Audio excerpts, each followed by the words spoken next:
सिंह सुवन सत्पुरुष वचन, कदली फलेक बार, तिरिया तेल हमीर हट, चढ़े न दूजी बार।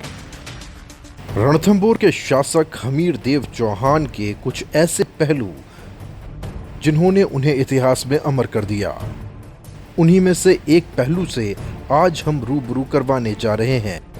महज 29 वर्ष की आयु में हमीर देव चौहान की वीरता का परचम पूरे हिंदुस्तान में फैल गया था। राजा हमीर ने अपने करिश्माई नेतृत्व के कारण चित्तौड़, मालवा और अबू पर अपना प्रभुत्व स्थापित किया। हमीर देव के पराक्रम और बुद्धिमत्ता को देखते हुए महाराजा जैतरा सिंह ने अपने 3 पुत्रों में से सबसे छोटे पुत्र हमीर को अपने जीवन काल में ही सिंहासन सौंप दिया था।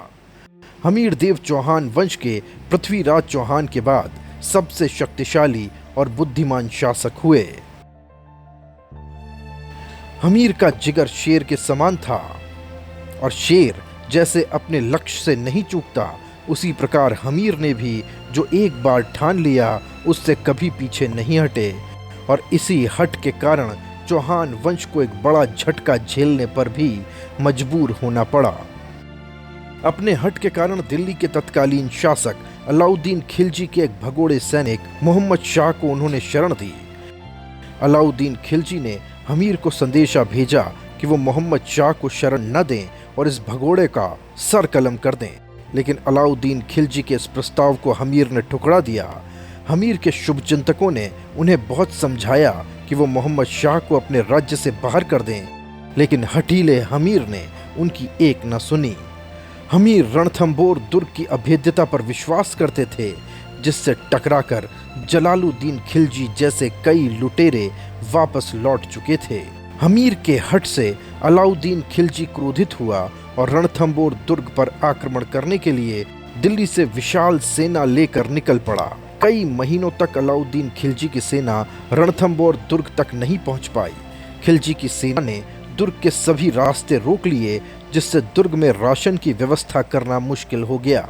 रणथंभौर दुर्ग जाने के रास्ते में मिस्र दर्रा गेट पर आज भी आम के पेड़ मौजूद हैं, जो कि स्थानीय लोगों की इस किंवदंती पर मोहर लगाते हैं कि यहाँ पर खिलजियों की सेना इतने लंबे वक्त तक डेरा डाले बैठी रही कि यहाँ सेना द्वारा खाए गए आमों की गुठलियों से पेड़ बन गए और ये पेड़ आज भी यहाँ पर मौजूद हैं।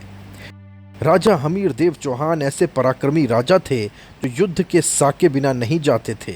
हमीर की सेना किले में से निकलने के साथ ही इन सैनिकों के हाथों में केसरिया झंडा थमा दिया जाता था। युद्ध भूमि में दूर से देखने में ऐसा प्रतीत होता था मानो सूर्य का तेज सैनिकों के साथ युद्ध भूमि में लड़ रहा हो।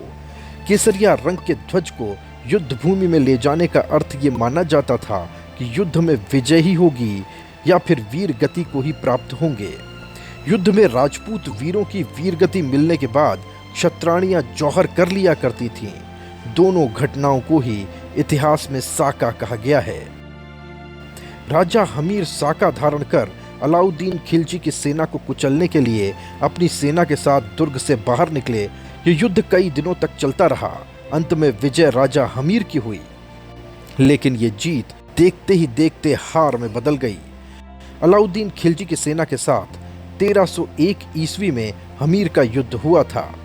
11 जुलाई 1301 ईस्वी को हमीर देव अपनी सेना के साथ केसरिया धारण कर युद्ध को फतेह करने का परचम लहरा चुके थे, लेकिन कुदरत को कुछ और ही मंजूर था। मुगलों पर विजय प्राप्त करने की खुशी में चौहान सैनिक इतने मदहोश हो गए कि उनको ध्यान ही नहीं रहा कि दुश्मन सेना का झंडा उनके हाथों में है। हमीर के सैनिक दुश्मनों की पताका लेकर दुर्ग की ओर आगे बढ़ते आए। ये मदहोशी रणथंभौर के लिए श्राप बन गई। इस पताका को देखकर दुर्ग के पहरेदारों ने क्षत्राणियों को संदेश पहुंचा दिया कि हमीर देव युद्ध भूमि में वीर गति को प्राप्त हो गए हैं। ये सुनते ही उनकी पत्नी रंग देवी के नेतृत्व में राजपूत वीरांगनाओं ने जौहर कर लिया। हिंदुस्तान का पहला जौहर भी कहा जाता है। राव हमीर जब दुर्ग में पहुंचे तो ये दृश्य देखकर उन्हें राज्य और जीवन से वितृष्णा हो गई, जिससे हमीर विजय होकर भी सिंहासन पर बैठ नहीं पाए और दुर्ग में स्थित अपने आराध्य शिव के मंदिर में पहुंचे और अपनी ही तलवार से अपना सिर काटकर अपने आराध्य भगवान शिव को अर्पित कर दिया। ये वही शिव मंदिर है जहां राजा हमीर देव चौहान के बाद इस दुर्ग पर शासन करने वाले दूसरे शासकों को भी शीश नवाना पड़ा था। राजा हमीर देव चौहान बहुत ही बड़े शिव भक्त थे।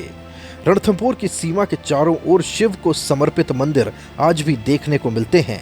रणथंभौर की सीमा में अमरेश्वर महादेव, झोझेश्वर महादेव, सोलेश्वर महादेव और कवलेश्वर महादेव आज भी हमीर देव चौहान की याद को ताज़ा करते हैं। सोलेश्वर महादेव मंदिर के बारे में तो आज भी ये किंवदंती प्रचलित है कि यहाँ हमीर देव की पुत्री पद्मला शिव को जलाभिषेक करने रात को आती हैं। रणथंभौर दुर्ग में आज भी हमीर देव की पुत्री के नाम से पद्मला तालाब देखा जा सकता है।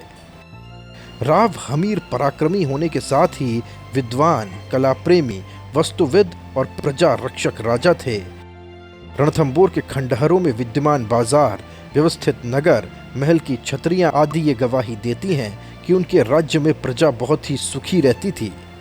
यदि एक मुसलमान विद्रोही को शरण देने की हट वो नहीं करते तो शायद भारत का इतिहास कुछ और होता।